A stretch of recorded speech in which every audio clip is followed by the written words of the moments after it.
to Redefine the Circle, a podcast where we discuss all things pitching. I'm Ashley Sunshine, co-owner and head of pitching development at S2 Breakthrough. In this podcast, we're going to highlight topics that focus on how to maximize your pitchers now. We're going to discuss some of the trends that we've seen at S2 Breakthrough and talk about how we use data to create systems and training approaches that are specific to each pitcher. It's so important for us to continue to share this information and facilitate discussion within the pitching community so we can keep evolving as coaches and ultimately grow pitching into something it's never been before. Thanks so much for listening, and thanks for joining the quest to redefine the circle.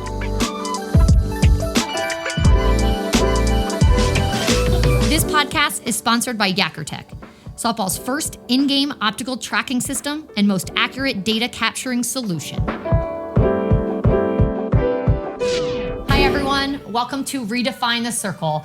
I am Ashley Sunshine, head of pitching development and co-owner at S2 Breakthrough. Today's episode, we are going to discuss spin and break and really why some of the traditional approaches that we've used to teach spin have actually been or potentially been creating barriers to how our pitchers are actually able to produce the correct spin or break on the ball. So where this really started, I kind of want to tell the story of where this little research project began. So as I was having pitchers come in here to S2 Breakthrough, and it was just watching, what their natural tendencies were. We talked about this in episode 1, just regarding like using their fastball to be able to see what their neutral is, what their neutral arm slot is, how their arm segments, and really when you take out the intent to produce break in one direction versus another, what does the pitcher do? And so as I was starting to see this with our pitchers, looking at their ball flight data, looking at high-speed camera, I was seeing that a lot of times we had pitchers whose fastball, their neutral, had a lot of variability in it, particularly when I asked them to throw at different heights. So for example, I would say to a pitcher, okay, let's throw this fastball down in the zone. And just by nature, she would sort of unravel the arm early, get behind the ball, and we see top spin. Similarly, when I'd say, okay, now we're going to throw this ball up in the zone, she would just naturally, again, without the intent to create a particular spin direction or break, she would just naturally unravel the arm a little bit later. And then we were seeing a change in spin direction. We were seeing backspin. So I found this really interesting. This was certainly not the case for every single pitcher that I saw, but there was a good handful of pitchers we had here where this was occurring. And so by nature, we would know, okay, this pitcher has an arm slot that is giving them the capacity for backspin for both spin directions. And so that's what I would expect. So when that same pitcher in the assessment would say, okay, this is my rise ball, this is my curve, they would talk about, this is my pitch that I have the intent to throw backspin. What would happen is that it would be a bullet spin pitch. And oftentimes a bullet spin pitch with 3, 4, sometimes 5 miles per hour less velo. So I started to find this really interesting. Why do we have pitchers that are showing the capacity for backspin, but when they're actually intending to do it, it's not translating? And this is kind of where this little, like I said, research project, I guess, started. So what I started to do was really look at high-speed camera and look at the similarities between what's happening with hand position on the ball when pitchers are producing top spin versus bullet versus backspin. I'm going to keep horizontal components just out of the equation for the sake of today's discussion and just focus on those 3 spin directions. What's happening? What are the similarities? And this really led me down the road of understanding that's really the approach that we're taking to explain how to produce backspin that's leading to our pitchers essentially not being able to do it correctly. So when we think about how we typically teach pitchers to produce backspin, we think about things like snaps, spins, where we stand sideways, we turn our hand under the ball. Some people might use the phrase like turn the doorknob. Basically, we really think about creating this 12 o'clock spin direction. Similarly, we might do like a K drill, again, where the body is in an open position. And we try to do that same thing, bring the arm down the back end of the arm circle and spin or snap underneath the ball. There's no doubt about it. We don't need ball flight data to see that produces backspin. The challenge is that that's not how the motion works. The motion is not linear. We don't stay sideways and then stop the arm action in a very linear fashion. It's rotational. The trunk has to rotate in order to decelerate. The arm action has to rotate in order to decelerate. This is not a style. This is just human movement and what absolutely occurs in everyone's pitching motion. So there's a disconnect here. So what we started to see essentially as I'm looking at high-speed camera, I'm going to give some examples in just a second here. What I started to see is that when pitchers had the intent to throw backspin, and they would actually, again, be trying to keep their hand underneath the ball, what it was doing was putting their thumb in a position on the ball that was pushing or creating bullet spin. And again, I think the visual that I'm about to show will be helpful in sort of understanding that concept a little bit more. So the translation between how to create spin linearly, but then to pull it into the actual pitching motion, there's a disconnect. Okay, so let's go ahead and look at this first example that I have here. In this first example, it's just gonna be one pitcher throwing all three spin directions. And so as I'm scrolling through, this is pretty simple to see. This first pitch, she has the intent to throw top spin. This is a drop ball. She gets 2 fingers behind the ball. Essentially, she's unraveling the arm behind the ball in order to get behind it. Now, this is a concept that actually translates quite a bit to how we typically teach spins. Because the arm action when throwing top spin can get more directly behind the ball, kind of the way we think about creating drop ball spin is actually a little bit more connected to reality. This is why we often see, sink pitches can be 6 inches, 7, 8, 9, 10 inches, and where we don't see numbers like that typically in backspin. Basically, we can get really true 6 o'clock spin when we're talking top spin. And this is how we do it. So 2 fingers behind the ball here at ball delivery. And this, again, as she unravels the arm. So take a look again. She's going to get 2 fingers. She's going to rotate the arm action because that's how the arm decelerates its energy. And this is what produces top spin. As I scroll through now, and we're looking at this example, on this particular pitch, this pitcher had the intent to throw a rise ball. So as she's throwing, take a look what's going on here. I'm going to stop her right at ball release. You see that her index finger, her finger's on the inside part of the ball, and her thumb is behind.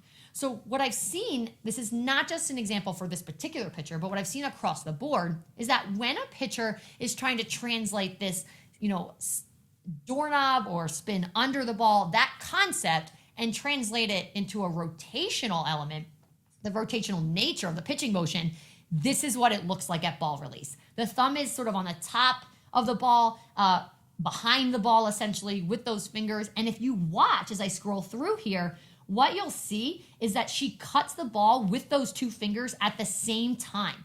That finger on the inside seam and the thumb are cutting at the same time. And this is producing bullet. This concept of holding the arm in this position, this under the ball concept, is getting that thumb, keeping it on the ball too long and essentially creating bullet spin. Now, are there times where bullet spin is really effective and that maybe is what we're going for? Yes. That's not really what today's discussion is about. It's about when we have the intent to create backspin, but that this is the approach we're taking, there's a disconnect. Okay, so this is an example of a pitcher that I know from her fastball when I asked her to cut a fastball up in the zone that she was able to produce backspin. And so this next pitch, I was like, okay, let me just see what your hand position looks like when you're trying to throw that up fastball. Here's what it looks like. Okay, so again, she had the intent to just cut the ball up in the zone. Now look at the difference. Look at the difference of how she's trying to essentially stay on the inside half of the ball. Essentially, she's resisting the rotation of that forearm. She's really trying to hold the segmentation of her arm longer. Not for any particular intent, but just because that's how the body knows, that's what the arm knows to do when it's trying to work up in the zone a little bit more. So the thumb gets off the ball, thumb comes off the ball now, and when she delivers, we're a single index finger, no thumb to be found on the back end of that ball, single index finger on that inside seam. This is what creates backspin. And I think this is really an important concept for us because think about what I just talked about with top spin here. With top spin, we can get directly behind the ball, which is why 6 o'clock spin, really like this tight true spin is feasible. For backspin, when you are looking at ball flight data, when you have reads that say you have a perfect 12 o'clock axis, really be cautious about those reads. Essentially, we don't create spin like that. Backspin is created when we cut the inside half of the ball. So at best, as a right-hander, this sort of diagonal nature to backspin is really our max. And this is really why we don't see like 90s and 100% spin efficiencies with backspin. We see things a little bit more on the like 35, maybe up to like 60, 65, that range. And that's because actual backspin with this underhand motion within the rotational nature of the pitching motion, this is how it's done. I just think this is a really important concept for us to talk about because I want to share another story here. I had a pitcher that came to S2 Breakthrough. She came for her initial assessment already just with a great rise ball. So she comes in, she's here for a few weeks. She's, again, great backspin pitcher. Then the high school season hits and she starts to like slowly fall out of backspin. She's sort of like half and half with bullet and backspin and she's getting frustrated. Like, okay, what's going on? Sort of what we came to know is that the reason she was starting to fall out of backspin was just the nature of high school season. A lot of fatigue, trunk changes, not appropriate warm-ups, mobility was shifting, and so her body was in different position and her arm action wasn't adjusting. But what she was saying was that, okay, I think I need to spend a little bit more time doing what I've done in the past, which is spinning more, doing K drills more, because we don't do those things at S2 Breakthrough. She kind of thought like, I think I should go back to really training it the way I used to.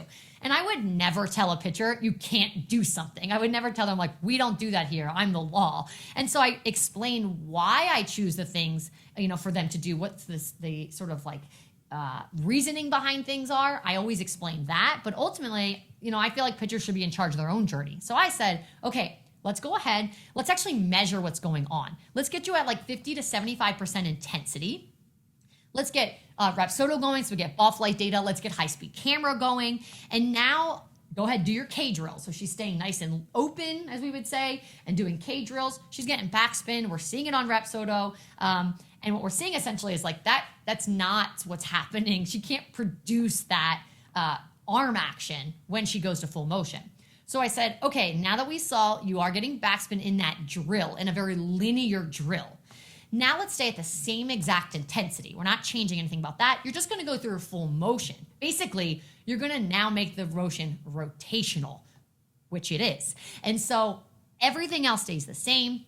Again, let's look at high-speed camera. Let's look at ball flight data. And what she could see is that there was no connection. Yes, she could create backspin on a perfect 12 o'clock axis when she was in a linear model, but that's not the pitching motion. So she couldn't translate that. So I absolutely do not think there's anything wrong with pitchers doing things for the sake of intent. Like, for example, if they say, okay, I know that when I do this, that's not actually what's happening, but it helps me accomplish. Thinking of it like that helps me accomplish what I'm trying to do. There's nothing wrong with that. There's not always a direct link between what's happening and essentially like what you think you're doing.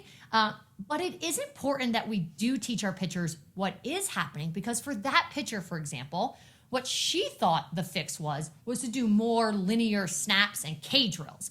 So instead, what we did a few weeks following that, we were able to get our hands on Rapsodo Insight, which has been so phenomenal for our pitchers. And so what she was able to do is throw pitches, look at the read of what was actually happening on the ball, and then get instant feedback of what her hand position was. And this was like a total light bulb moment for her, because now she could say like, okay, now I understand that what I think I'm doing is not what's happening. And it's really important for me to know that, because I can see, okay, I'm gonna try to stay inside the ball a little longer. I'm gonna resist turning. She was able to actually change her intent to match what was going on, and has been lights out since then. And so I think that was just such a great example of being able to see why giving the real story to a pitcher is actually very, very helpful. And just the reality is we haven't had tools like this in the past. We haven't had tools of being able to have instant access pitch by pitch to high-speed camera. We do now. And so it's important to be able to share that. I'm well aware that a lot of coaches who are listening to this podcast do not have access to those tools. This is why I think it's just so important for me to share these things. We have these resources at S2 Breakthrough. I want to share these stories. I want you to be able to go onto YouTube and look at these videos and show your pitchers these examples, because I think it really takes the conversation to a whole nother level.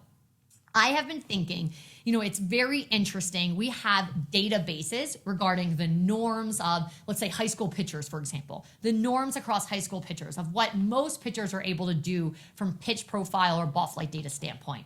Shout out to Nate Walker for those databases. So when we look at those databases, what we see is that most pitchers do not produce backspin. They're top spin to bullet spin pitchers. This makes sense based on the conversation we had in our episode 1 podcast. We know that top spin is easier to produce just because the arm slot that you get into, basically you can have a limited arm slot, you can have sort of limited layback position and still produce backspin. It's really, and produce top spin. It's backspin that's more challenging. It requires more segmentation, a better arm slot. And so that doesn't surprise me that obviously only some pitchers can produce backspin. But what I find interesting, and now looking at this sort of research study that we've gone through, I believe that there are way more pitchers out there. I'm talking specifically in this example about the high school athletes that actually can produce backspin, but because of the way in which we're teaching it, that's not coming through.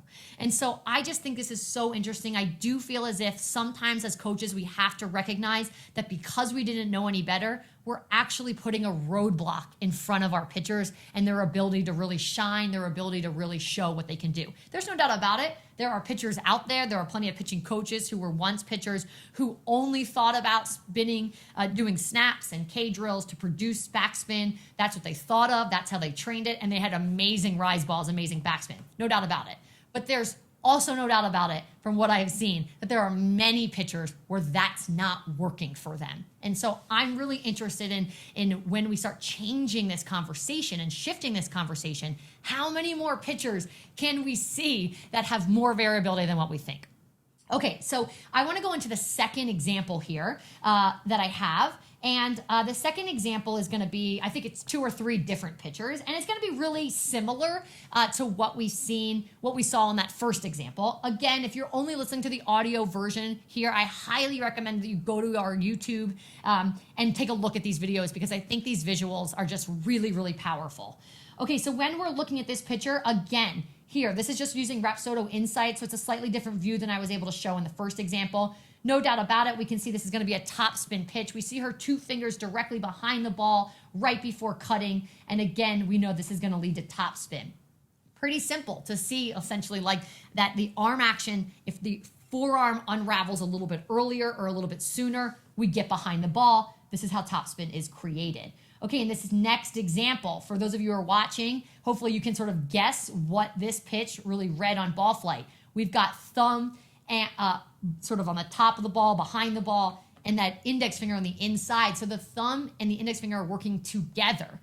Really, this is how pitchers are trying to translate this concept of working under the ball to really what happens when the motion becomes rotational. So if you've guessed it, that it was bullet spin, you were right. That's exactly what's happening here. Both fingers are cutting the ball at the same exact time. And that's where bullet spin is born. Again, asterisk, bullet is not always bad, but we're talking about the conversation of when we're actively trying to teach and train backspin. When this is the method we're doing it, it doesn't translate. Doesn't always translate, I should say. Okay, third example here. This is an example of a pitcher. This is actually the pitcher that I talked about regarding the example I gave with falling out of backspin and wanting to do K drills and such to bring it back. And now take a look. This is a backspin pitch. This is a great rise ball. Look at how her thumb gets off the ball. And now we're only looking at index finger on the inside half. Thumb is out of the way. She's really just cutting this ball aggressively. And you can see essentially that this is really different than what we get in top spin. So there's there's sort of like a tilt associated with backspin. And again, this is why I really encourage you to be a little bit kind of tread lightly and really not take every read you get in ball flight data as truth, especially when it's showing perfect 12 o'clock backspin. From the data we've collected, from the research we have, I don't see how that's really possible when we know exactly how backspin is being created. So again, I wanted to show those visuals because I think it's important for us to put this information out there, for us to start to really challenge how we teach things, what we do. I will go into in future discussions, future podcasts of exactly sort of like what we do for training in order to get athletes to accomplish one of these hand positions, this one variability on the ball versus another. But for now, I think to start, it's just important to talk about what's actually happening. Are the things that we're teaching holding athletes back? And I know that's sort of a tough conversation to swallow, but we're all in the same boat because again, we just didn't have access to information like this until now. So again, I find this topic just so interesting. It has been just really exciting for me to start to like unravel these concepts and watch pitchers and start to explain these things and watch them sort of bust through and be able to produce better spin direction when I give them the appropriate information. And so that's why I'm excited to share it today. I hope that you enjoyed learning these details. I hope you enjoyed just sort of like the process of questioning what we currently do and how maybe we can start communicating and teaching things in a better way. Moving forward, we're going to keep in this podcast, this initial series, just keep talking about concepts that I really believe can help pitchers now. Not so much topics that are, okay, if you start working on XYZ in the next 3 months, 6 months to a year, you can start to see change. The types of things that when we really look at the information today in the bullpen, this week in the bullpen, we can start to see change. And we're seeing this at S2 Breakthrough every single day.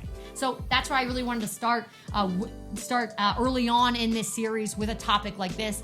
What's going on when we're producing one spin direction versus another? How can we put our pitchers in the best position to start to produce the variability that we know they need in order to be effective? Thanks so much for joining today. Hope you enjoyed. Looking forward to next week's episode. See you then.